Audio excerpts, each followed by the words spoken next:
Let's mic देश का मिजाज साउथ। ये है लेट्स माइक मॉडर्न रेडियो और आप सुन रहे हैं दक्षिण भारत की खबरें। तमिलनाडु में तमिलगा वेट्री कशगम टीवीके के प्रमुख विजय गुरुवार को फिर राज्यपाल राजेंद्र विश्वनाथ अर्लेकर से मिलने लोकभवन पहुंचे। यह उनकी राज्यपाल से 24 घंटे के भीतर दूसरी मुलाकात हुई। उन्होंने सरकार बनाने का दावा पेश किया। उनके साथ टीवीके के वरिष्ठ नेता भी मौजूद थे। विजय ने राज्यपाल से बुधवार की मुलाकात में 113 विधायकों के समर्थन पत्र सौंपे थे, जिसमें 5 कांग्रेस विधायक भी शामिल थे। कांग्रेस ने औपचारिक रूप से टीवीके का समर्थन किया है। कल राज्यपाल ने उनसे कहा था कि विधानसभा के 234 सदस्यों में बहुमत के लिए आवश्यक 118 विधायक उनके पास नहीं है। राज्यपाल ने उन्हें अतिरिक्त समर्थन जुटाने के लिए कहा। विपक्षी के नेता थोल थिरुमाव लवन ने राज्यपाल की राय पर प्रतिक्रिया व्यक्त करते हुए कहा है कि महामहिम को विजय को सरकार बनाने के लिए आमंत्रित करने से पहले उनसे 118 सीटों का पूर्ण बहुमत साबित करने के लिए कहने का कोई अधिकार नहीं है।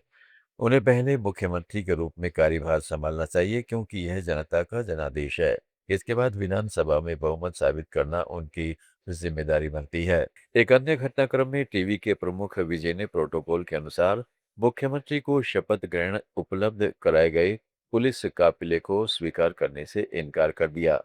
पार्टी ने यह जानकारी दी। एक पुलिस अधिकारी ने पुष्टि की कि विधानसभा चुनाव परिणाम घोषित होने के बाद प्रोटोकॉल के अनुसार मुख्यमंत्री को उपलब्ध कराए गए काफिले के वाहन लौटा दिए गए हैं। इस बीच तमिलनाडु में सरकार बनाने की कवायद के बीच एआईएडीएमके के 1 दर्जन से ज्यादा नए चुने गए विधायकों को पुडुचेरी के एक रिसोर्ट में भेज दिया गया, जिससे पार्टी के अंदरूनी कलह की अटकलें तेज हो गई हैं। हालांकि पार्टी ने जोर देकर कहा है कि पार्टी के अंदर सब कुछ ठीक है। विधायकों को सिर्फ इसलिए दूसरी जगह भेजा गया था ताकि टीवी के द्वारा कथित तौर पर उन्हें अपने पाले में करने की कोशिशों को रोका जा सके। उधर डीएम के प्रमुख एम.के. स्टालिन ने कहा है कि उनकी पार्टी राज्य में नई पार्टी को मिले जनादेश का सम्मान करती है। वह अब न तो दोबारा चुनाव चाहते हैं और न ही किसी प्रकार का संवैधानिक संकट पैदा करना चाहते हैं। उन्होंने कहा है कि उनकी पार्टी नई सरकार के गठन में बाधा नहीं बनेगी। स्टालिन ने उन अफवाहों को भी खारिज कर दिया है कि डीएमके अगली सरकार बनाने के लिए एआईएडीएमके से बातचीत कर रही है। केरल में कांग्रेस के मुख्यमंत्री पद की दौड़ में लगातार तीसरे दिन जोरदार पैरवी, देर रात तक चलने वाली रणनीति बैठकें और गुप्त बातचीत का दौर जारी है।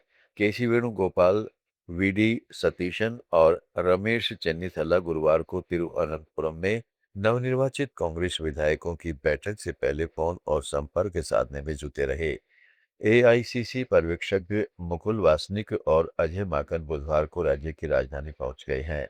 वे विधायकों से व्यक्तिगत रूप से बातचीत करने के बाद नई दिल्ली में कांग्रेस आलाकमान को अपना आकलन बताएंगे।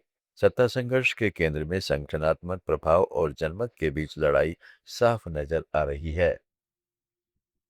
आंध्र प्रदेश में मुख्यमंत्री एन चंद्रबाबू नायडू ने जिला कलेक्टरों को सरकारी सेवाओं के वितरण में जनता की संतुष्टि को प्राप्त करने के लिए प्रौद्योगिकी को अपनाते हुए नवोन्मेषी उपाय अपनाने की सलाह दी है। उन्होंने सरकारी उपलब्धियों के बारे में लोगों को सूचित करने के लिए सोशल मीडिया प्लेटफॉर्म का उपयोग करने को कहा। उन्होंने कहा कि दिसंबर तक सभी सरकारी सेवाएं ऑनलाइन उपलब्ध करा दी जानी चाहिए।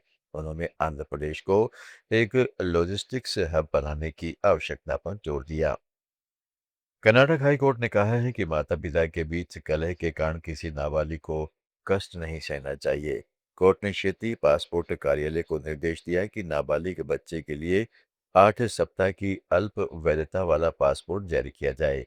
जस्टिस सचिन शंकर मखदूम ने शहर में रहने वाली 5 वर्षीय बच्ची की याचिका को स्वीकार करते हुए यह आदेश पारित किया। बच्ची की ओर से उसकी मां ने याचिका दायर की थी, जिसमें मां ने मांग की थी कि ऑस्ट्रेलिया में अपने दादा दादी से मिलने के लिए उसकी बच्ची द्वारा प्रस्तुत पासपोर्ट आवेदन को पिता की सहमति के बिना ही स्वीकृत किया जाए। तमिलनाडु, कर्नाटक, केरल, आंध्र प्रदेश, तेलंगाना, पुडुचेरी और अंडमान निकोबार की ताज़ा खबरों के इस डेली बुलेटिन को रोजाना सुनने के लिए डाउनलोड करें लेट्स माइक ऐप। जुड़े रहिए लेट्स माइक के साथ। आप सुन रहे थे लेट्स माइक मोर देन